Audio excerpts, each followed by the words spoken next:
Sizin dünyada insanlar dedi küçük prens. Bir bahçede 5000 gül yetiştiriyorlar.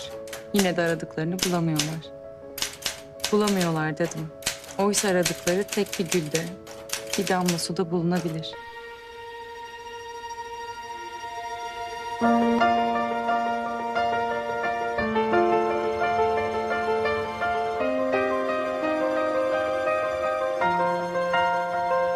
Serkan beni... Hatırlamıyorum. Seni merak ediyorum. Seni tanımak istiyorum. Bu herkesin bahsettiği aşk. Nasıl bir aşkmış? Bilmek istiyorum. Sana bir teklifim var. Hayatını düzene sokman için bir şans.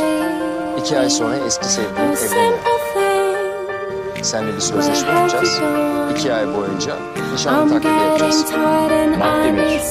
2 ay boyunca nişanlın gibi davranacaksın. 2 ay sonra sözleşmemiz biter. Beni de bir daha görmezsin. Beni kırmayacaksın. Nasıl? Sen böyle soğuk, acımasız bir adamsın ya. Beni kırmayacaksın. İnsan içinde rencide etmeyeceksin. Beni incitmeyeceksin. Peki ben ne zaman istersem gece veya gündüz yanında olacaksın. Bana dokunmayacaksın. Bana sarılmayacaksın. Elimi tutmayacaksın. Yani ben izin vermediğim sürece bana dokunmayacaksın. Öyle soğuk davranıyorsun. Ne oldu? Çünkü bana yakın davranıyorsun, tamam mı? Sen gerçekten ama gerçekten delisin. Sen de hatasını kabul etmeyen duygusuz bir robotsun. Robotlardan nefret ediyorum. Duygularımız karşılıklı. Sen 2 ay sonra benim hayatımdan çıkacak olan herhangi birisi. O zaman yarın sabah yine yeniden mecburen görüşüyoruz. Son kez.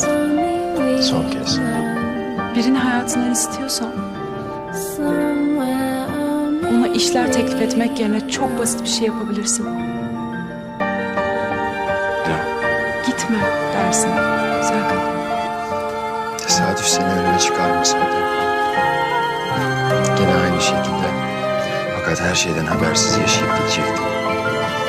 Sen bana dünyada başka türlü bir hayatında mevcut olduğunu, benim de bir ruhumun bulunduğunu öğrettin. Her şeyi sen hayatıma girince fark ettim ki aradığım parlak yıldız tam karşımdaymış. Senin benim yerime koyabileceğin hiçbir şey yok hayatım. Biliyorum. Serkan Bolat ve büyücü demiştin. Gerçekten de büyücüymüş. Ondan nefret ederken beni öyle mi büyüledin ki? Ne içime nefret kaldı, ne gözüm başka bir şey gördü. Seni çok seviyorum. Seni çok seveceğim. Biliyorsun. Seni çok seviyorum.